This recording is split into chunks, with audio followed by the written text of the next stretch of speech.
A widowed father escorts his intoxicated supervisor home following the office celebration. Upon awakening, she confronts him with accusations. Victoria Reynolds' icy tone pierced the quiet workspace as she displayed her mobile device showing a questionable photograph. A person of your background in my residence, exploiting my defenseless state. 34-year-old Marcus Williams sat composed behind the management desk, maintaining steady eye contact without displaying shock. As a sole parent to an 8-year-old daughter, he had served as a lead financial analyst at the firm for half a decade. His work was consistently flawless and his demeanor universally respectful. He never anticipated that an act of compassion would transform into charges that might devastate his career. Ms. Reynolds, your intoxication level was severe yesterday evening. I simply ensured your safe transport home, as any principled individual would. Marcus stated calmly. Victoria responded with scornful laughter, her azure eyes gleaming with strategic malice. How perfectly timed. The accommodating staff member volunteers to chauffeur his inebriated supervisor home. Then, naturally, we understand what individuals of your type accomplish when they believe they are unobserved. The implication was unmistakable and venomous. Marcus felt his temper flare internally, yet maintained his composure. He had observed subtle discriminatory behaviors from Victoria throughout the years, understated remarks about his fortune in securing employment at such a distinguished company, patronizing glances during his meeting contributions, and a tendency to scrutinize his work extensively while approving substandard reports from Caucasian peers without examination. I'm confident there's been a confusion, Marcus replied, his voice measured despite the turmoil within. No confusion exists. You violated my personal space, humiliated me, and now you'll face consequences, Victoria declared, leaning closer. I'm contemplating filing sexual harassment charges. It becomes your testimony versus mine. Marcus, whom do you believe they'll trust? The quietude lingered like a physical threat. Marcus observed the woman who held a professional fate, noting how she relished each word, each instant of dominance.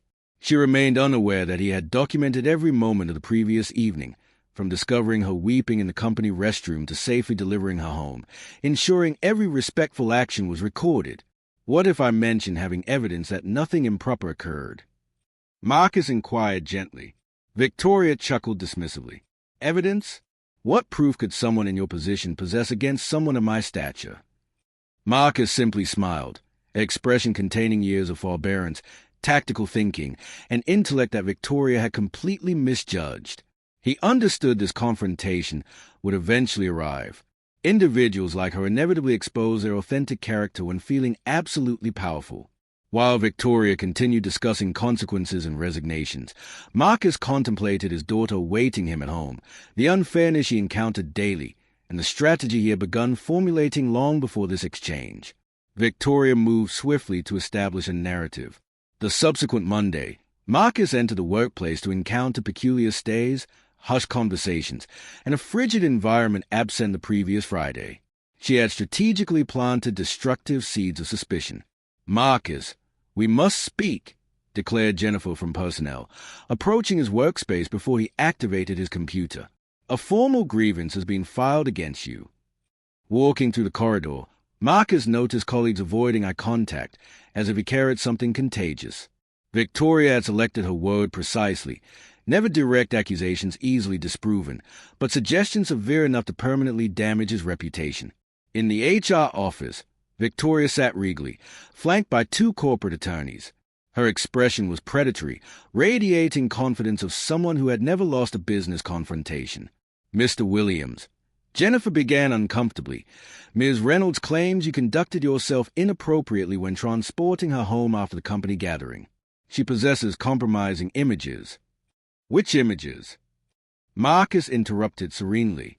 Victoria slid her device across the surface, displaying a photograph of herself in her bedroom, somewhat disheveled.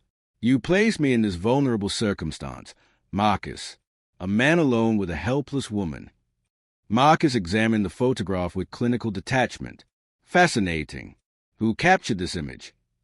I did upon awakening and realizing what had transpired, Victoria responded hastily. I see, Marcus noted, making a mental record. First documented falsehood. Victoria remained unaware that Marcus had matured in the foster care system after losing his mother at 12. 5 years in dysfunctional placements had taught him to record everything, question authority, and maintain contingency plans. Subsequently, 4 years of military service before utilizing educational benefits for college taught him strategy, patience, and the significance of thoroughly understanding opponents before engaging. Now, as Maya's single father, a brilliant 8-year-old who was his life's purpose, Marcus had mastered anticipating difficulties and protecting himself, particularly in corporate settings where black men were often the first sacrifice when problems arose. "Mr. Williams," Jennifer continued, "do you comprehend the situation's gravity? We're discussing possible unpaid suspension during investigation." "Certainly," Marcus replied, "and I assume Ms. Reynolds' testimony is deemed more credible than mine." Victoria leaned forward, her eyes sparkling with malice. "Marcus, you're a capable employee. You've always been. However, men in your circumstances sometimes become confused about proper boundaries around successful women. It's comprehensible, truly." The condescension in her voice felt like a physical blow. Marcus experienced that familiar sensation, the same one felt when social workers discuss people like him, when military superiors question his leadership capabilities, when college professors express surprise at his excellent grades. "My circumstances," Marcus repeated softly. "Well, you understand. Single father, coming from your background, working here through our goodwill. Sometimes boundaries blur when significant status differences exist." The room's silence was overwhelming. Jennifer appeared uncomfortable, while the attorneys remained expressionless. Victoria, however, clearly savored every word, every moment of humiliation she believed she was inflicting. Marcus thought of Maya, who that morning had asked why he seemed worried. "Daddy, are you all right? You always say good people triumph eventually." He had smiled and promised her that good people always find solutions. "Ms. Reynolds," Marcus said finally, "may I pose a question? During the party evening, you mentioned your former assistant, Sarah Chin. You claimed she had attempted to exploit racial issues when terminated." Victoria stiffened slightly. "That's irrelevant to this discussion." "Actually, I believe it's relevant because Sarah contacted me last week. She's pursuing legal action against the company for racial discrimination. Apparently, she possesses fascinating recordings of conversations with you." Victoria's complexion paled, but she recovered quickly. Sarah is a disgruntled employee fabricating stories. Nobody will believe her. Marcus smiled again, that same expression containing years of careful preparation. "You might be correct, Ms. Reynolds. After all, who would believe an Asian woman's word against a respected white executive like yourself?" The irony was unmistakable. Victoria realized too late that she had fallen into a verbal snare, using the identical argument now being turned against her. "What are you suggesting?" Jennifer asked. Marcus rose calmly. "I'm not suggesting anything. I'm simply observing that it's intriguing how certain people assume their word carries more weight than others based on, well, characteristics that shouldn't matter in professional environments." As he departed, Marcus heard Victoria whispering urgently with the attorneys. She had no idea that he had spent 2 years meticulously documenting every questionable comment, every microaggression, every discriminatory decision she thought was too subtle to notice. Every condescending word just spoken had been recorded by the discreet application on his phone. Every expression of superiority had been captured. Every implicit admission of bias was now digitally preserved. Victoria also didn't know that Marcus wasn't merely any senior analyst. He held a master's degree in information systems and had built a network including investigative journalists, civil rights attorneys, and corporate activists who specialized in exposing executives like her. Most importantly, Victoria had made the fatal error of threatening not only his employment, but his ability to support Maya. When you threaten the daughter of someone who has already lost everything once and rebuilt from nothing, you awaken an unstoppable force. That afternoon, while Victoria celebrated with her attorneys what she believed was an easy victory, Marcus was home helping Maya with mathematics homework, carefully planning every move in a game. She didn't realize she had already lost a moment. She completely underestimated the intelligence and preparedness of the man she was attempting to destroy. Victoria wasted no time consolidating her triumph. Tuesday brought Marcus's official suspension, without pay for inappropriate conduct under investigation. Wednesday saw us circulating a confidential memo to other executives about monitoring employees who might exhibit questionable behavior. Thursday delivered Marcus a formal letter prohibiting his building entry until further notice. Victoria didn't know that Marcus had spent those 3 days not lamenting, but executing the initial phase of a plan he had been developing for months. His first call wasn't to a standard labor attorney, but to Amanda Rodriguez, a racial discrimination lawyer who had built her career dismantling executives who believe themselves above the law. Marcus Williams. Amanda's voice showed interest when he identified himself. Sarah Chin mentioned you. She said you might possess valuable information about certain practices at your company. I have more than information, Ms. Rodriguez. I have proof. During their meeting in Amanda's office, Marcus opened his laptop and displayed meticulously organized files. Detailed spreadsheets demonstrated how Black and Latino employees were systematically given lower performance evaluations, overlooked for promotions, and had their work questioned far more frequently than underperforming white colleagues. Impressive, Amanda murmured, examining the data. How long did this compilation take? 2.5 years since I noticed the pattern. Marcus clicked another folder. But that's not the most significant part. What appeared on the screen made Amanda whistle quietly. Screenshots of private messaging conversations between executives, internal emails with racist comments disguised as cultural concerns, and most damaging of all, a 23-minute audio recording from an executive meeting where Victoria and others openly discussed managing diversity without compromising standards. How did you access this? Amanda asked, clearly impressed. Marcus smiled genuinely for the first time in days. Let's say that when you work in IT for 5 years before becoming an analyst, you learn useful things about corporate systems. And when you're consistently excluded from important meetings, you find alternative ways to stay informed. Meanwhile, Victoria was in her office celebrating with phone calls to other female executives, bragging about how she had handled a problematic employee before he became a larger liability for the company. She had no idea that every word was being documented by the monitoring system Marcus had discreetly installed months earlier. The issue with people like him, Victoria said on the phone to Margaret Thompson, director of another branch, is that they don't understand appropriate boundaries. They mature thinking they deserve identical treatment as people who have actually built something in life. On the other end, Margaret laughed. At least you handled it before he attempted to exploit racial issues. Those cases can continue for years. Exactly. That's why I acted quickly. A single Black man against a respected white woman. The courts may be more sensitive currently, but the reality is that credibility still matters. Marcus listened to every word through his established system.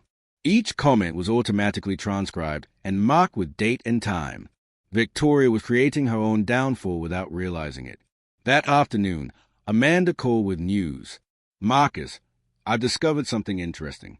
The Justice Department is investigating discriminatory practices at large corporations. Your company is on the list of companies under preliminary scrutiny. That means your evidence won't just help in a labor lawsuit. It could be the missing piece in a much larger federal investigation. As he spoke with Amanda, Marcus glanced through his living room window where Maya was completing homework at the kitchen table. She had asked why Daddy was home during the week, and he had explained that he was resolving some workplace problems. Will everything be all right, Daddy? She had asked with that frightening insight children sometimes possess. Yes, it will, sweetheart. Sometimes people think they can mistreat others without consequences, but the truth always emerges eventually. Maya had smiled and returned to her math problems, confident in her father's promise. That confidence fueled Marcus's fierce determination. It wasn't just about him. It was about creating a world where his daughter would never have to accept second-class treatment. Amanda, Marcus said, returning to his phone, there's one more thing I need to show you. What?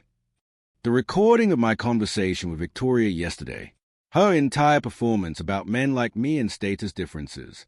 It's all documented, including the part where she admits she planned the situation from the beginning. Amanda was silent for a moment. Marcus, do you understand what this means? It means she's not just committing discrimination. She's orchestrating a conspiracy to harm an employee based on racial prejudice. And she was foolish enough to admit it on tape. Exactly. and that transforms a routine employment case into a federal criminal charge. That night, while Marcus was helping Maya with her history homework on civil rights, she asked a question that made him pause momentarily.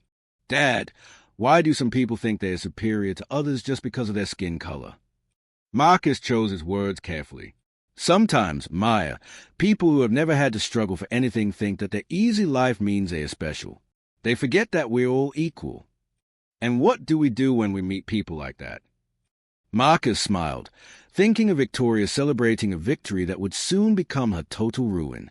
"We show them they are wrong with intelligence, with evidence, and always by doing the right thing." Victoria also didn't know that Marcus had spent years building a network of contacts, including investigative journalists, civil rights activists, and even other employees of similar companies who had experienced discrimination. His suspension had freed up time to activate this network in ways he could never have done while working full-time. On Friday, while Victoria was having lunch at the most expensive restaurant in town, celebrating with Margaret Thompson her efficient management of problematic human resources, Marcus was in a video conference with representatives from the Department of Justice, presenting evidence that would transform Victoria's life into a legal nightmare from which she would never recover. For a moment, when Marcus turned off his computer after the meeting, he allowed himself a smile of satisfaction. It wasn't a smile of revenge. It was the smile of a man who had finally found the perfect moment to let justice prevail. A man who had learned that patience and preparation were worth more than 1,000 angry words, and that sometimes the best response to injustice is to give the unjust enough rope to hang themselves. Monday began normally for Victoria. Premium coffee, executive meeting at 9, lunch with investors at noon. She was reviewing presentations when Jennifer from HR appeared at her door with an expression Victoria had never seen before, a mixture of panic and disbelief. "Victoria, we have a problem. A very serious problem." "What now?" Did Marcus hire some cheap lawyer trying to stir up trouble? Jennifer closed the door and approached the desk. "The FBI is in the building. They want to talk to you about systematic discriminatory practices." Victoria's blood ran cold. "What are you talking about?" "There's a federal investigation underway. Apparently, someone has provided extensive evidence of racial discrimination at the company. Recorded conversations, internal emails, manipulated HR data." Jennifer paused, watching the color drain from Victoria's face. "Your name is at the center of it all." At that moment, the door opened and 2 federal agents entered, followed by the company's CEO, Mr. Davidson, who looked like he had aged a decade since the previous morning. "Ms. Reynolds," said the lead agent, showing his badge, "I'm Special Agent Carter from the Department of Justice. We'd like to ask you some questions about your management practices." Victoria tried to maintain her composure, but her hands were shaking slightly. "Of course, but I don't understand why that would be necessary." Starting with this conversation, the agent played an audio recording on his tablet. Victoria's voice echoed clearly through the room. "The issue with people like him is that they don't understand appropriate boundaries. They mature thinking they deserve identical treatment as people who have actually built something in life." Victoria's face drained of color. That was taken out of context. I was talking about... And this one, another audio clip began to play. A single black man against a respected white woman. The courts may be more sensitive currently, but the reality is that credibility still matters. Mr. Davidson stood up abruptly. "Victoria, for God's sake, tell me you didn't say that." But the worst was yet to come. The agent slid a stack of documents across the table. "These are transcripts of your phone conversations from the last 6 months, all legally obtained through a court order based on a detailed complaint of systematic discrimination." Victoria leafed through the papers with growing horror. Every racist comment, every discriminatory decision, every conversation where she revealed her true prejudices was there, documented with date, time, and context. Who provided this? "Mr. Marcus Williams, along with evidence that you orchestrated a false accusation against him based solely on racial prejudice." The agent showed her more documents, including security system records showing that she herself took that compromising photo at her home 3 hours after Marcus left her safely. The revelation hit Victoria like lightning. Marcus had documented everything, every move, every conversation, every moment of the previous night. The security cameras in her own building clearly showed the timestamp of the photo she had used as evidence. In addition, the agent continued, we have records that you illegally accessed the HR system to alter performance reviews of Black and Latino employees, lowering their scores to justify denying them promotions. Mr. Davidson stood up, his voice shaking with anger. Victoria, you've compromised the entire company, our government contracts, our reputation. You've ruined everything. I can explain. There is no explanation. The CEO turned to the agents. She's fired. Effective immediately. The company will cooperate fully with the investigation.